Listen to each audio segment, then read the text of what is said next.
नमस्कार, 7 बजे की खबरों में आपका स्वागत है। मैं हूं आरफा खानम शेरवानी। सबसे पहले हेडलाइंस। अहमदाबाद में पुलिस तोड़फोड़ पर हाईकोर्ट की फटकार, पूछा दंगाइयों और पुलिस में फर्क, 2 हफ्ते में मांगी रिपोर्ट। राज्य में सामान्य हो रहे हैं हालात। कश्मीर में भीषण मुठभेड़ में 3 आतंकवादी ढेर, एक पाक आतंकी गिरफ्तार, पूछताछ जारी। पटना में एक मंच पर नीतीश कुमार और अरविंद केजरीवाल, केंद्र के रवैये पर जताई नाराजगी, बीजेपी ने बताया अवसरवादी तालमेल। वाराणसी, अहमदाबाद, चेन्नई समेत देश के 98 शहर बनेंगे स्मार्ट सिटीज। पटना, कोलकाता जैसे कई लिस्ट से बाहर, विकास पर खर्च होंगे 48,000 करोड़ रुपए। G-SAT-6 का श्रीहरिकोटा से सफल प्रक्षेपण, भारत का दूसरा सैनिक संचार उपग्रह, प्राकृतिक आपदाओं और सामरिक क्षेत्र में मिलेगी मदद।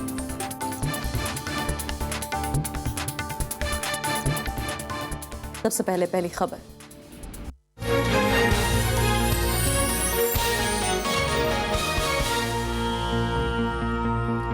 भारत ने स्पेस मिशन के क्षेत्र में आज बड़ी कामयाबी हासिल की। इसरो ने स्वदेशी क्रायोजेनिक्स अपर स्टेज से लैस G-SAT-6 को उसकी कक्षा में स्थापित किया।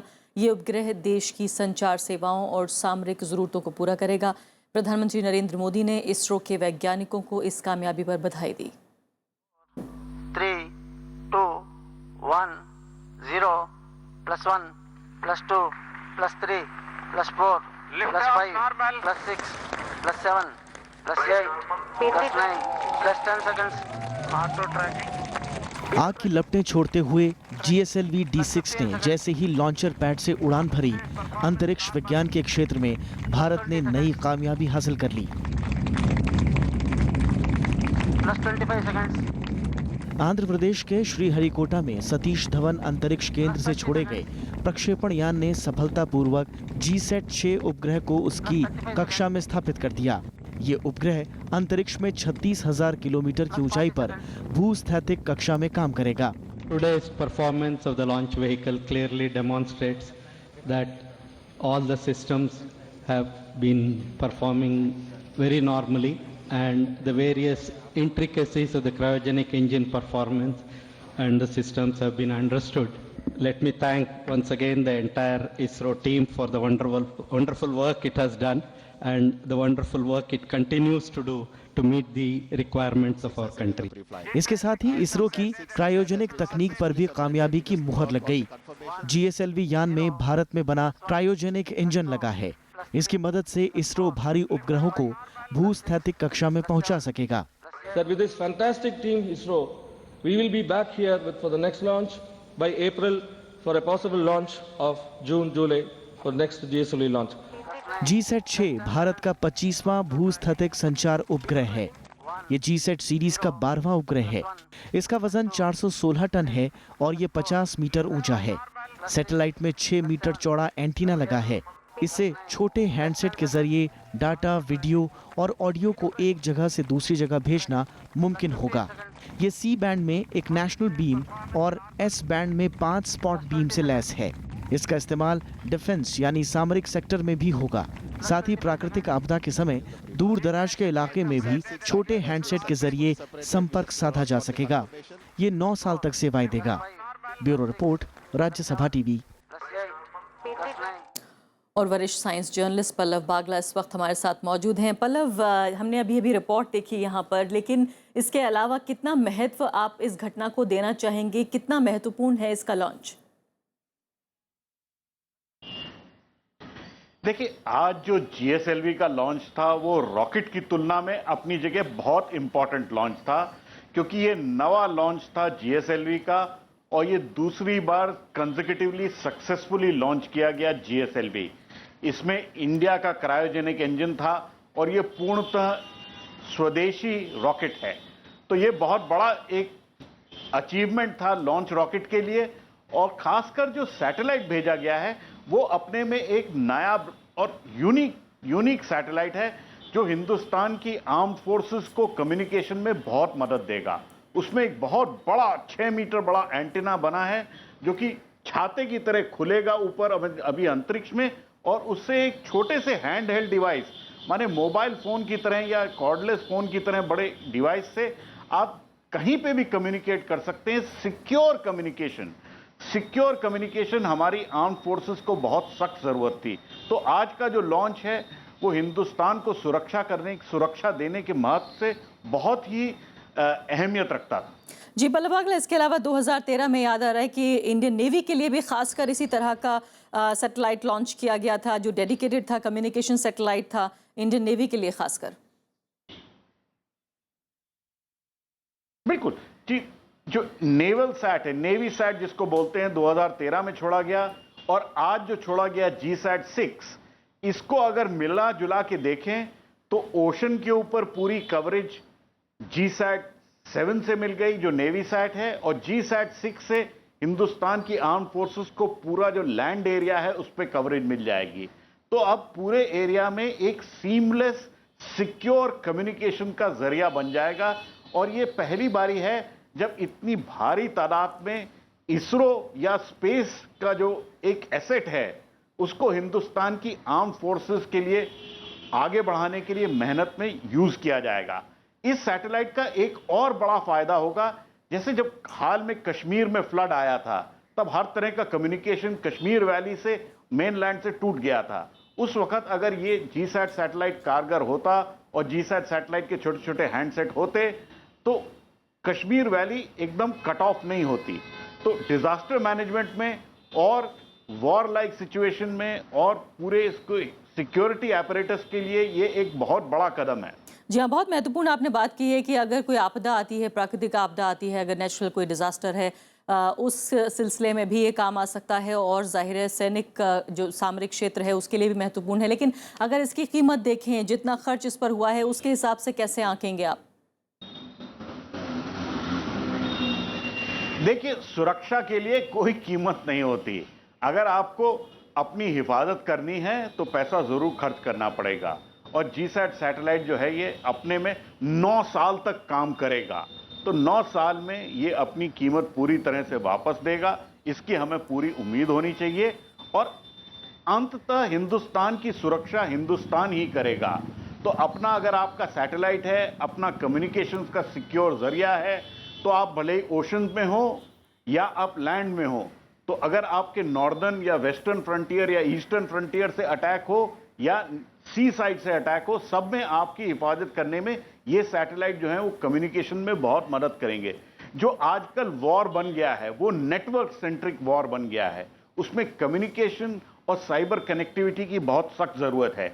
और ये खासकर GSAT-6 सैटेलाइट जो है, जिसमें एक इतना बड़ा एंटीना लगाया है 6 मीटर डायमीटर का, वो छोटे हैंड हेल्ड डिवाइस के साथ कम्युनिकेट कर सकेगा। तो अगर एक सोल्जर है, मान लीजिए उसको टाइगर हिल से जैसे कारगिल वॉर के दौरान बात करनी है अपने कमांडर से, तो वहां से वो बातचीत कर सकता है, उसको वायरलेस का जरिया नहीं अपनाने की जरूरत है। एक सिक्योर वे में वो कहीं से भी बात कर सकता है, डेटा रिसीव कर सकता है, वीडियो भेज सकता है, वीडियो रिसीव कर सकता है। तो एक अपने में ये बहुत बड़ी एक important capability Indian arm forces को मिलेगी। ये आम जनता के लिए सैटेलाइट नहीं है, ये केवल स्ट्रेटेजिक फोर्सेस के लिए है। जी, और इसके अलावा महत्वपूर्ण बात यह भी है पल्लव बागला कि साइंस को जो है आम लोगों तक पहुंचाने की जो एक पहल की गई है, खासकर उसके मद्देनजर भी महत्वपूर्ण है ये। बिल्कुल, देखिए, कभी भी रॉकेट लॉन्च होता है तो दुनिया की और देश की नजर जो है वो उस पर लग जाती है। अब इसरो ने इसमें अपना बनाया हुआ क्रायोजेनिक इंजन लगाया है। अमेरिका ने बहुत दबाव दिया था, रशिया ने हमको क्रायोजेनिक इंजन टेक्नोलॉजी डिनाई की। 20 साल लगे हमारे वैज्ञानिकों को ये क्रायोजेनिक इंजन बनाने में। आज तीसरी बारी ये टेस्ट किया गया क्रायोजेनिक इंजन, पहली बारी फेल हुआ था, अब 2 कंसेक्यूटिवली सक्सेसफुल लॉन्च हो गए। तो अब इससे एक बहुत बड़ा कदम लेगा Hindustan global satellite launch market में। अगर जियोसिंक्रोनस सैटेलाइट लॉन्च व्हीकल हमारा ऑपरेशनल हो जाता है, जिस तरह से PSLV हमारा एक वर्कहॉर्स रॉकेट है, उसी तरह से कम्युनिकेशन सैटेलाइट लॉन्च करने के लिए GSLV अपने में एक ऐसा अच्छा व्हीकल, अच्छा रॉकेट बनने की उम्मीद रख सकते हैं हम कि आने वाले टाइम में हिंदुस्तान काफी सस्ते दामों पे और देशों के कम्युनिकेशन सैटेलाइट लॉन्च कर सकेगा। जी, काफ़ी महत्वपूर्ण आपने बात की और शायद ये मेरा आखिरी सवाल भी था कि क्या वाकई हम दूसरे देशों की भी मदद कर सकते हैं। इसमें बहुत बहुत शुक्रिया पल्लव बागला आपका। तो ये थी हमारी पहली खबर और फिलहाल एक छोटा सा ब्रेक।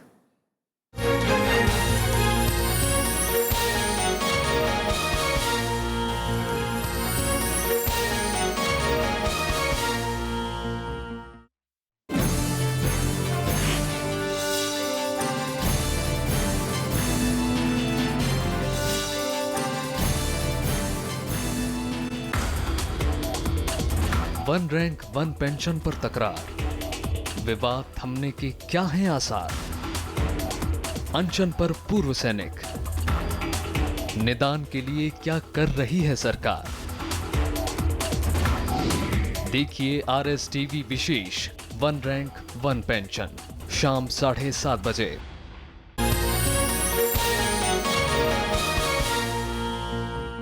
खबरों में आगे बढ़ते हैं। गुजरात में हिंसक प्रदर्शन में 10 लोगों की मौत के बाद अब हालात में सुधार आने लगा है। कई जगहों से कर्फ्यू हटा लिया गया है।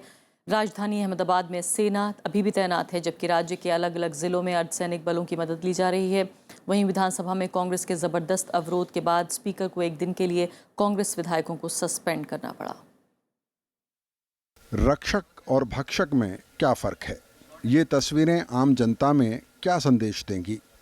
गुजरात हाई कोर्ट के कुछ इसी तरह के सवाल अब राज्य की पुलिस के सामने खड़े हैं। इस वीडियो पर दायर हुई एक याचिका पर सुनवाई करते हुए गुजरात हाई कोर्ट ने अहमदाबाद पुलिस कमिश्नर को 15 दिनों में डिटेल रिपोर्ट सौंपने के आदेश दिए हैं। वहीं दूसरी ओर आंदोलन के नेता हार्दिक पटेल अब हिंसा के लिए दोषियों को सजा और मृतकों के परिजनों के लिए मुआवजा मांग रहे हैं। पहले तो जीएमडीसी ग्राउंड पर जो भी पुलिस अधिकारी थे उनको सस्पेंड किया जाना चाहिए इमीडिएटली।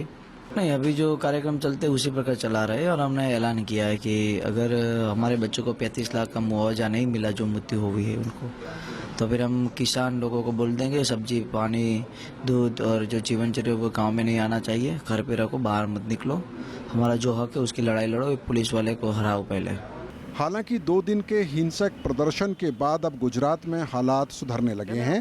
राज्य के अलग अलग जिलों में 2 दिन से ठप्प पड़ा कामकाज गुरुवार को पटरी पर लौटता दिखाई दिया। कई इलाकों से कर्फ्यू हटा लिया गया है। अहमदाबाद में सेना की तैनाती है। बाकी जिलों में अर्धसैनिक बल चौकसी बरत रहे हैं। सत्ता पक्ष के नेता जहां एक और लोगों से शांति की अपील कर रहे हैं, वहीं दूसरी ओर विपक्ष सरकार को जिम्मेदार ठहरा रहा है। मोदी जी हमारे जो प्रधानमंत्री हैं, उन्होंने हिंदुस्तान में गुस्से की राजनीति की है। एक व्यक्ति को दूसरे व्यक्ति से लड़ाने की राजनीति की है। जब गुस्से की राजनीति की जाती है तो उसके देश पे असर होते हैं। वही आपको गुजरात में दिखाई दे रहा है। Definitely, any kind of agitation which takes up the violence as a means is not going to be in any manner positive for the country and positive for the society and is going to help the development. Patel आरक्षण की मांग को लेकर मंगलवार और बुधवार गुजरात में हिंसक माहौल रहा। इसमें करोड़ों की संपत्ति का नुकसान हुआ और 10 लोगों की मौत हो गई।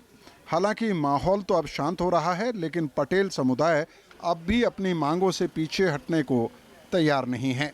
Bureau report, Rajya Sabha TV.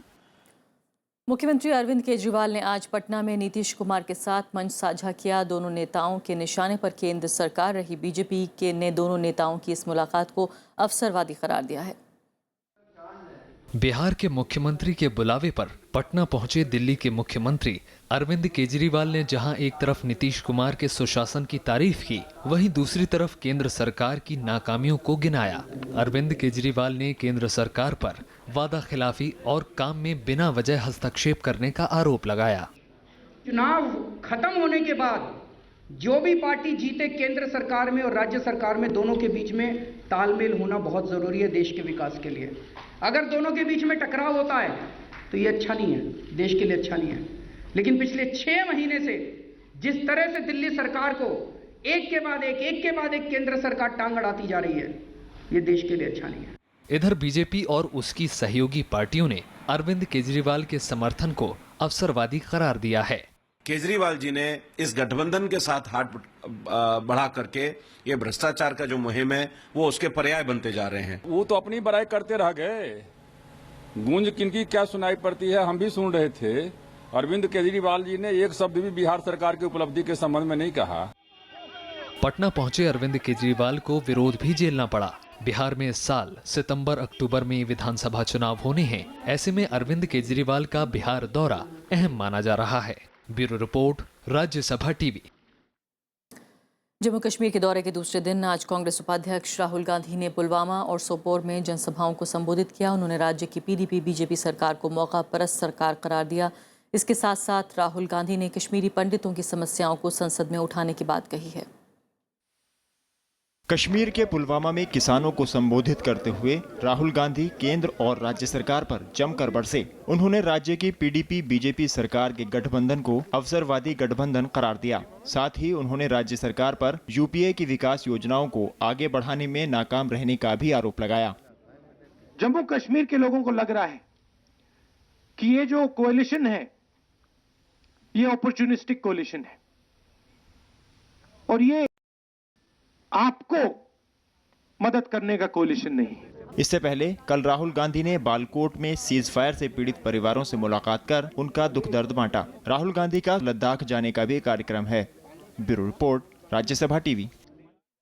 Jammu Kashmir के बारामूला में आज सेना और आतंकियों की मुठभेड़ हुई, जिसमें 3 आतंकी मारे गए जबकि एक आतंकी को मौका वारदात से गिरफ्तार भी कर लिया गया। पकड़े गए आतंकी का नाम सज्जाद अहमद है और वो पाकिस्तान के पंजाब प्रांत के मुजफ्फरगढ़ इलाके का बताया जा रहा है। जम्मू कश्मीर के बारामूला से आई ये तस्वीरें आतंकियों के लिए करारा जवाब हैं। बुधवार रात से चली आ रही इस मुठभेड़ में सेना ने 3 आतंकियों को मार गिराया, जबकि सज्जाद अहमद नाम के एक आतंकी को गिरफ्तार किया गया है। सज्जाद पाकिस्तान के मुजफ्फरगढ़ का रहने वाला है। अब पाकिस्तान को किसी भी रूप से हम लोग बरी नहीं कर सकता है, क्योंकि उसका इन्वॉल्वमेंट जो है सीधा साधा उसको आम आदमी भी जानता है कि अब क्या है, उसका क्या रोल रहा है। इसलिए मेरे ख्याल से हमारे लिए उपलब्धि है और इसको हम अच्छी तरह से इस्तेमाल करेंगे। एक ही महीने में ये दूसरी दफा है कि किसी पाकिस्तानी आतंकी को भारत की सरजमी पर पकड़ा गया है। इससे पहले 5 अगस्त को उधमपुर हमले में पाकिस्तान के रहने वाले नवेद नाम के शख्स को पकड़ा गया था। Bureau report, Rajya Sabha TV. केंद्र सरकार ने देश के 98 शहरों को स्मार्ट सिटीज में तब्दील करने का फैसला लिया है। उत्तर प्रदेश 13 शहरों के साथ सबसे ज्यादा स्मार्ट सिटीज वाला राज्य होगा। 24 राजधानियों समेत सभी राज्यों का कम से कम एक शहर स्मार्ट सिटी के तौर पर विकसित किया जाएगा। केंद्र सरकार इस योजना पर अगले 5 सालों में 48,000 करोड़ रुपए खर्च करेगी। विश्व स्तरीय सुविधाएं, उच्च गुणवत्ता वाली जीवन शैली वाले शहर का सपना साकार होने का रास्ता साफ हो गया है। देश भर में प्रस्तावित 98 स्मार्ट सिटीज की लिस्ट आज केंद्र सरकार ने जारी की। 20 शहरों को इसी वित्तीय वर्ष में पैसा मुहैया कराया जाएगा। शहरी विकास मंत्रालय अगले 5 साल तक इन शहरों को हर साल 100 करोड़ रुपए देगा। राज्य सरकारों की भी खर्च में बराबर की हिस्सेदारी होगी। गाइडेंस के हिसाब से प्रदेश सरकारों ने अपना अपना स्टेट में इंटरनल कंपटीशन करके असेसमेंट करके पैरामीटर्स के आधार पर उन्होंने इस शहरों का उन्होंने सिफारिश किया। इसमें 2 अभी छूट गया। एक जम्मू कश्मीर ने कहा उनको और कुछ समय चाहिए, वो भी मेरे ख्याल से जल्द हो जाएगा। और उत्तर प्रदेश में 13वीं नंबर के बारे में कुछ और भी जानकारी हमने मांगा उत्तर प्रदेश सरकार से। वो जानकारी आने के बाद वो भी फाइनलाइज करेंगे। देश में सबसे ज्यादा आबादी वाले राज्य उत्तर प्रदेश में 13 शहर, जिनमें राजधानी लखनऊ समेत कानपुर, झांसी, बनारस जैसे शहर स्मार्ट सिटीज में शामिल हैं। तमिलनाडु के चेन्नई समेत 12 शहर, गुजरात में 6, हालांकि बिहार में राजधानी पटना को छोड़कर 3 शहर मुजफ्फरपुर, भागलपुर, बिहार शरीफ, जबकि पश्चिम बंगाल में कोलकाता को छोड़कर 4 शहरों को स्मार्ट सिटीज के तौर पर विकसित किया जाएगा। आप और हम जो कल्पना स्मार्ट सिटी की करेंगे तो उसमें बिजली हो, पानी हो, कूड़ा ना हो, बिजली की तारें ना जा रही हो, कहीं अच्छा एक पार्क हो। आप खुद ही सोच लीजिए, आपको जो जो चीज़ें एक अच्छे डिसेंट क्लीन वातावरण के लिए चाहिए वो सब चीज़ें होनी चाहिए, तो एनक्रोचमेंट तो हटेंगी। पहले चरण में इस प्रोजेक्ट के लिए जिन शहरों का चुनाव किया गया है उनमें 24 राजधानियां, 24 बिजनेस हब, 19 कल्चरल सेंटर शामिल हैं। नवविक्रम सिंह, राज्यसभा टीवी। देश में पिछले कुछ सालों में प्रसव के दौरान होने वाली माता और बच्चे की मृत्यु की दर में कमी आई है। प्रधानमंत्री नरेंद्र मोदी ने global call to action summit 2015 को संबोधित करते हुए ये बातें कही। उन्होंने कहा कि देश के 184 ऐसे जिलों को चुना गया है जिनमें स्वास्थ्य के लिए ज्यादा संसाधन देने की जरूरत है। पहली बार अमेरिका से बाहर आयोजित global call to action summit को संबोधित करते हुए प्रधानमंत्री नरेंद्र मोदी ने प्रसव के दौरान महिलाओं की मौत पर चिंता जताई। हालांकि प्रधानमंत्री ने देश में पिछले सालों की तुलना में प्रसव के दौरान माता और शिशु की मृत्यु दर में कमी को स्वास्थ्य क्षेत्र में सकारात्मक कदम बताया। Our focus has been to get pregnant women to have a safe delivery in our institutions. We launched an ambitious program, Janani Suraksha Yojana, where incentives were given for delivering in public institutions to the beneficiaries directly. प्रधानमंत्री ने कहा कि भारत के शिशु और मातृ स्वास्थ्य के मामलों पर वैश्विक प्रयासों में हमेशा भागीदारी की है। यही नहीं, पोलियो जैसी बीमारी को मिटाकर भारत ने अपनी प्रतिबद्धता भी साबित की है। India has always partnered with the global efforts on issues of child and maternal health. India is the first country to respond to the global commitment to reduce newborn mortality subsequent to the launch of Global Every Newborn Action Plan. इस मौके पर प्रधानमंत्री ने दुनिया के सबसे बड़े टीकाकरण कार्यक्रम मिशन इंद्रधनुष का भी उद्घाटन किया। सम्मेलन में 24 देशों के प्रतिनिधि शामिल हो रहे हैं। 2 दिनों तक चलने वाले इस सम्मेलन में नवजात शिशुओं की मृत्यु दर कम करने के उपायों पर चर्चा होगी। रविंद्र सिंह शौराण, राज्यसभा टीवी। हिंद महासागर में सुरक्षा के मसले पर सेशेल्स ने चीन की आपत्तियों को दरकिनार किया है। सेशेल्स के राष्ट्रपति जेम्स एलेक्स मिशेल ने कहा कि इस इलाके की सुरक्षा में भारत के योगदान पर किसी को संदेह नहीं होना चाहिए। भारत और सेशेल्स हिंद महासागर के रणनीतिक सहयोगी देश हैं और अंतर्राष्ट्रीय मंचों पर भी ये साझा विचार रखते हैं। सेशेल्स के राष्ट्रपति जेम्स एलेक्स मिशेल ने भारत यात्रा के तीसरे दिन रक्षा मंत्री मनोहर पर्रिकर से मुलाकात की। दोनों नेताओं ने हिंद महासागर में बढ़ते बाहरी दखल पर बातचीत की और भविष्य की रणनीति का खाका बनाया। Seychelles is committed to working closely with India in responding to security threats and ensuring the safety of our sea lanes, the arteries of trade with the outside world. Seychelles ने कहा कि हिंद महासागर की सुरक्षा में भारत की भूमिका को खारिज नहीं किया जा सकता। Maritime security is in our common thread and an element of our collective human security. It is therefore important that we continue to strive for ownership of our maritime safety and security. Seychelles के राष्ट्रपति वित्त मंत्री अरुण जेटली से भी मिले और Seychelles में निवेश की पेशकश की। हिंद महासागर में सेशेल्स की भौगोलिक स्थिति काफी अहम है। भारत का जोर इसके साथ मॉरिशस की तरह करीबी संबंध बनाने पर है। अखिलेश सुमन, राज्यसभा टीवी। दिल्ली के जंतर मंतर पर 1 रैंक 1 पेंशन की मांग को लेकर पूर्व सैनिकों का अनशन 12वें दिन भी जारी रहा। पूर्व सैनिकों का प्रतिनिधिमंडल आज देर शाम रक्षा मंत्री मनोहर पर्रिकर से मुलाकात कर सकता है। इससे पहले सरकार की तरफ से दिए गए प्रस्ताव पर 1 रैंक 1 पेंशन को लागू करने की तारीख और वेतन को लेकर पेंच फंस गया था। इस बीच अनशन पर बैठे 2 पूर्व सैनिकों की आज तबीयत भी बिगड़ गई। आज चल रहा है। पूर्व सैनिक 1 रैंक 1 पेंशन के ऐलान से पहले अनशन खत्म करने से इनकार उन्होंने कर दिया है। इसी के साथ अभी के लिए इतना ही। नमस्कार।